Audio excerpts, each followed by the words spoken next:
Olá e sejam bem-vindos a mais um vídeo aqui do canal.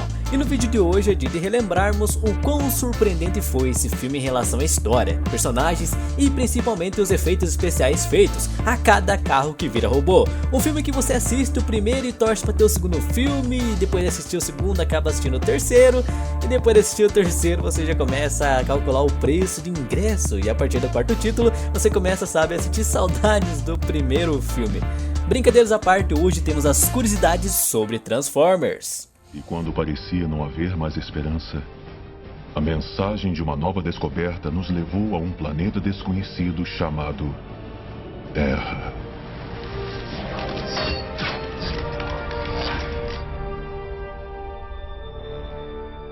Mas já era tarde demais. E antes de mais nada, quero agradecer, é claro, aos inscritos que há muitos meses vêm acompanhando e incentivando em ambas as redes sociais, além do canal. E agradecer também o pessoal novo que está conhecendo, que é muita gente mesmo, e que dá like nos vídeos, comenta, compartilha, vocês são demais. E também, claro, o pessoal fielzão mesmo, que se inscreveu e assim fazendo parte do clube aqui dos bastidores, onde no futuro teremos muitas novidades e coisas boas. Quanto mais pessoas alcançarmos, melhores coisas virão. Então, muito obrigado e vamos direto ao vídeo de hoje. Primeiramente, que o filme de hoje, como sabemos, não se trata apenas de um filme dos Transformers, mas sim trata-se de 5 títulos. Porém, nem sempre muitos títulos querem dizer que o filme é uma obra de arte, mas são considerados ótimos filmes, principalmente o primeiro, no qual foi um dos meus favoritos. Não podia deixar de citar que o filme foi dirigido graças a Michael Bay e produzido por uma equipe junto de Steven Spielberg, no qual teve seu lançamento marcado para 2007, mesmo ainda sem ter um roteiro e até mesmo elencos definidos. Além disso, o filme não foi uma imaginação e inspiração muito louca que veio à mente do pessoal da produção, não surgiu do nada, digamos assim, mas foi ligeiramente baseado em uma série clássica animada popular vinda lá desde 1985, no qual praticamente tinha muitos dos personagens que no filme também temos, dos clássicos robôs que se transformavam em veículos, aviões, helicópteros e tudo mais. Vejam como os sensores reagem ao metal. Muito bom, hein? Excelente, Jack. Os Decepticons terão dificuldade em nos atacar agora. Líder Optimus, venha rápido, é o Dr. Fujiyama, o famoso cientista. E o filme também conta com humanos, Shia LaBeouf, o ator que conseguiu nos testes interpretar um rapaz mais novo que queriam, Megan Fox, que foi chamada para Michael Bay, e o personagem dela, curiosamente, é Michaela Baines, Josh Duhamel sempre sendo um clássico soldado, junto de Tyrese Gibson, no qual dizem boatos que pagou os cineastas para fazer parte, e olha, não fui eu quem disse. E na linha da sinopse do filme, acompanhamos o filme basicamente com uma das linhas onde temos um grupo de soldados que sobrevivem aos ataques de um Decepticon, em um território onde o ataque acaba desencadeando um incidente internacional. E já em outra linha temos Sam, um adolescente que, assim como todo jovem, sonha em ganhar um carro, seu primeiro carro da vida, mas que curiosamente quem o ali escolheu foi um Camaro amarelo, uma coisa básica, não é um Celtinha, mas sim um Camaro, ou mais tarde um Autobot. E a partir daí, acabamos notando as duas facções de uma raça alienígena, que lutam pelo artefato que caiu na Terra há muitos anos.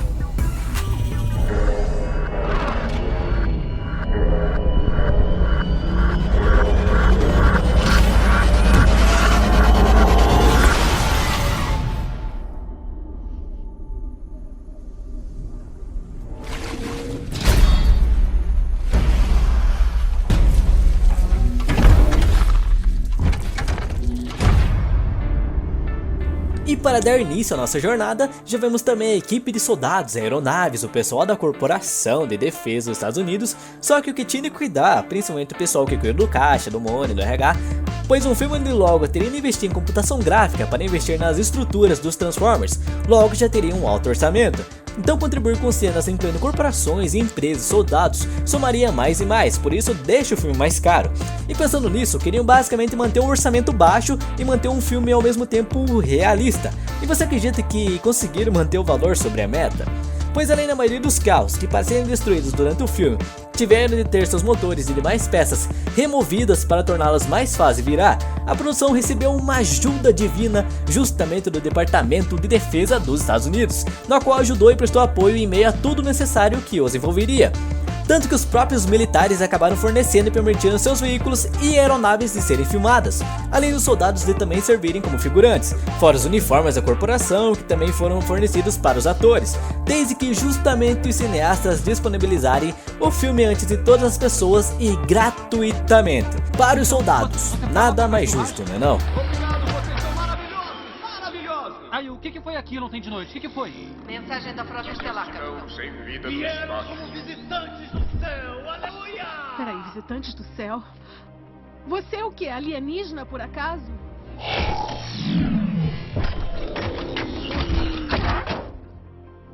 Quer perguntar mais alguma coisa? Isso de orçamento poderia ser algo irrelevante, levando o fato que antes Michael Bay mesmo tinha se recusado a dirigir o filme, porque considerava algo bobo demais, pois ficou sabendo um pouco da série que há muito tempo atrás produzido era aquele desenho animado. Só que como ele queria trabalhar com um cara, o bonzão mesmo chamado Steven Spielberg, e ter em seu currículo um estilo de filme família e que fosse considerado muito bem produzido envolvendo carros, optou por aceitar a ideia e admitiu mesmo que não era fã dos Transformers, e provou que seria um ponto positivo, pois permitiria que trouxesse mais pessoas que também não eram fãs para esse filme. Genial, não é não? E por outro lado, Spielberg cuidou da maioria do enredo principal e também ajudou Michael a filmar muitas cenas ao vivo e tentar manter o uso da computação gráfica ao mínimo possível para evitar gastos maiores e assim o orçamento. O que combinou uma boa parceria, convenhamos, entre a briga de humanos com as máquinas, ou nem sempre apenas com as máquinas. Eu sou o primo! Sai de cima do tapete da minha avó! Ela não gosta que ninguém pise no tapete! Ainda mais a polícia! E não era só esses nomes de impacto que faziam você se interessar pelo filme. Para quem viu as cenas seguintes sabe do que eu estou falando. Tínhamos a presença de Shia LaBeouf e também a Megan Fox, que você ou acha que ela atua bem ou acha que ela só participa porque o pai é da indústria cinematográfica. E olha que para Megan e o querido Shia LaBeouf foi um pouco cansativo se preparar para o papel. Megan, por exemplo, ganhou alguma massa muscular para ser mais compatível com as cenas de ação e aguentar a pressão, claro. E já LaBeouf, apesar de parecer ser um cara encorpado e preparado, tinha de trabalhar 5 dias por semana durante pelo menos 3 meses para ganhar pelo menos 25 kg de massa muscular. Só que o que ele percebeu após o fim de todo o preparo é que na verdade o papel dele precisava de agilidade ao invés de força, pois pelo que vimos em cenas era realmente muita manobra e ação para ele conseguir sobreviver. E olha que não foi apenas para ele, pois a agilidade também foi necessária por mais pessoas, principalmente para a cena em que temos as explosões na areia na caça aos soldados, praticamente em cima deles. Literalmente, pois esse efeito foi alcançado através das detonações sobre os cabos de areia próximos aos atores e provocando um grande perigo de acertar eles realmente.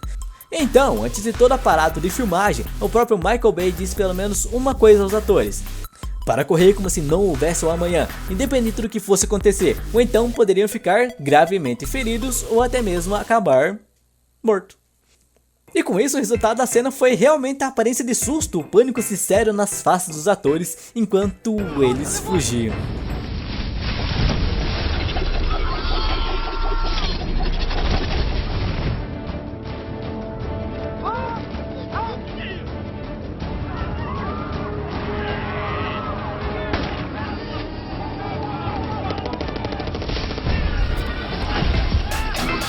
Outra cena que economizaram bastante foi quando temos o próprio Sam fugindo do Megatron em cima dos prédios gigantes e curiosamente se apega a uma estátua no topo do topo, com total desespero e pânico.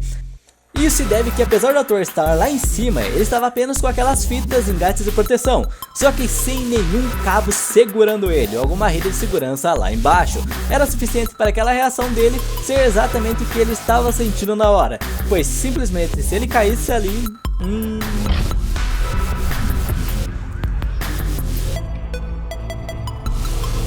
Não tem como escapar.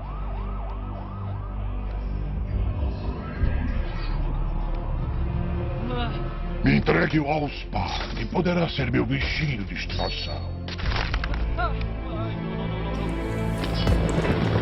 E além da agilidade, adrenalina, explosão, comédia, explosão, aventuras, explosão, o filme também traz os clássicos robôs. E como poderia deixar de citar sobre os mais humorados e bravos Autobots e também os Decepticons. Primeiramente que no filme o nome Autobot significa organismo robótico autônomo. E na série antigamente eram assim chamados por o automóvel ser o modo alternativo de cada um. E durante o projeto dos próprios Transformers, como teste antes de tudo, os robôs passaram por mudanças, principalmente o Optimus Prime, assim sendo projetados pela primeira vez, com aquele seu look mais clássico, porém sem detalhes, quase.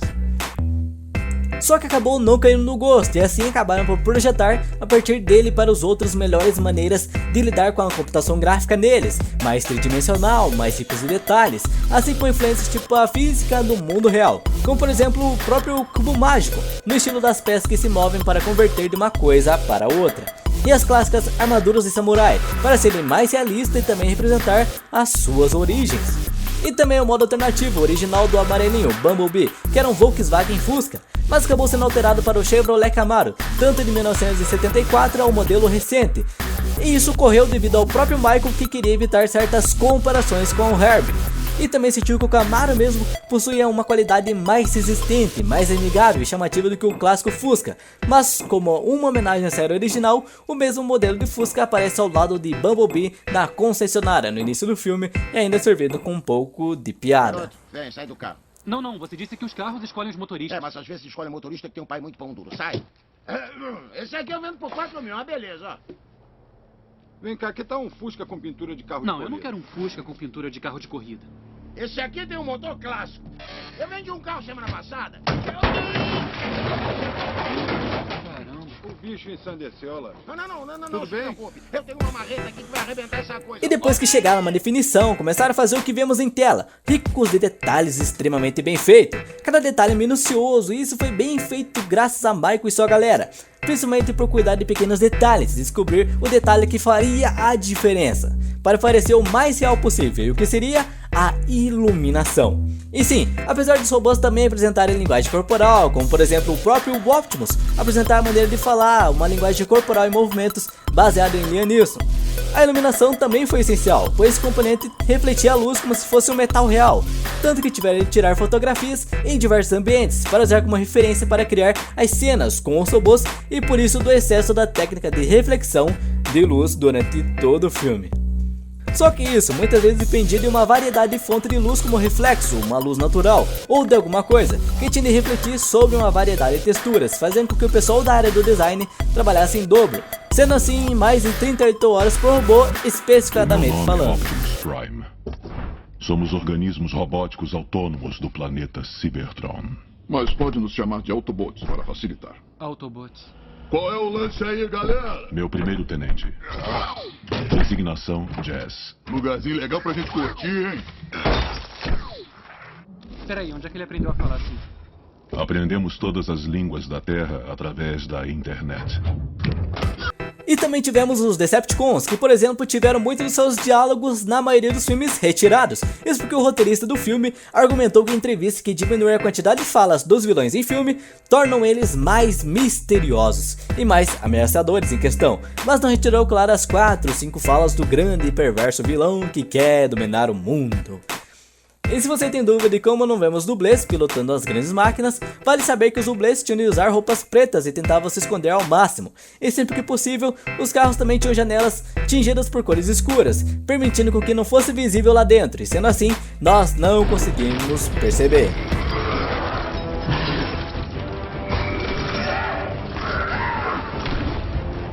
Eu sou Megatron! E para terminar, o filme acabou tendo um orçamento na faixa dos 150 milhões de dólares, mas por surpresa e para a felicidade da equipe, o longa conseguiu aí lucrar pelo menos 700 milhões em todo o território mundialmente falando. Tá bom, né? E como eu falei apenas no primeiro filme hoje, posso deixar na conta de vocês de querer ou não as curiosidades sobre os próximos filmes, pois o que o Michael Bay fez foi filmes e filmes com explosões. Parecia a série do Sobrenatural ou a saga dos filmes dos Velozes e Furiosos, que não parava de fazer sequências. E com isso tivemos pelo menos mais 4 sequências, como a Vingança dos Derrotados em 2009, O Lado Oculto da Lua em 2011, A Era da Extinção em 2014 e por fim O Último Cavaleiro em 2017. Só que o que muitos perceberam foi que os filmes foram sendo lançados, mas os filmes da saga precisavam de uma repaginada, pois não se tinha muito mais criatividade a oferecer, e a série já tinha ficado meio que sem progredir, sabe? Tanto que o público meio que já tinha perdido interesse em continuar acompanhando a saga, já a partir do terceiro filme. E é isso que se você achou que tinha parado por aí no 5º capítulo, E após eu falar isso, negativo, pois teremos um, e não só um, mas pelo menos mais 2 filmes. Só que não seriam bem uma sequência, mas sim um spin-off, ou seja, derivado da saga principal. E um que vai contar especialmente sobre o carro mais adorado do filme, o Bumblebee. Além disso, ele deverá deixar de ser o Camaro amarelo, o hit musical esportivo das faixas pretas, que todos aprendemos a gostar desde 2007, e se tornará um Volkswagen Fusca com as mesmas cores. A trama do filme ainda não foi revelada por completo, mas já temos a ideia que a história se passará nos anos 80 e mostrará a descoberta do Autobot por um jovem, e é possível que Bumblebee assuma a forma do clássico Fusquinha, pelo menos durante um pequeno trecho da história. Afinal, lá nas suas origens, desde o desenho animado e brinquedo, o Bumblebee era um Volkswagen Fusca, com visual bem fiel aos modelos dos anos 70. E agora o que nos resta é aguardar, vamos acompanhar quem irá dirigir essas novas histórias e quem irá participar principalmente, o que particularmente parece ser curioso, pois se tratará de algo novo e tomará outro rumo para a saga, ou pode ser de vez o que seria um dos caminhos a fechar com chave de ouro, a saga dos clássicos robôs conhecidos como Transformers. E você, concorda com isso ou não? Você já conhece o seu guardião, Bumblebee. Bumblebee? É isso? Então você é meu guardião, né? E por hoje é só, pessoal, espero que tenham gostado. Sugestões, comentários, deixa aqui embaixo. Não esqueça de seguir nas redes sociais para acompanhar quais temas, novidades ou alertas eu farei, que eu estarei ativo principalmente para bater um papo com vocês lá. Muito obrigado para quem assistiu até aqui, nos vemos numa próxima e até mais.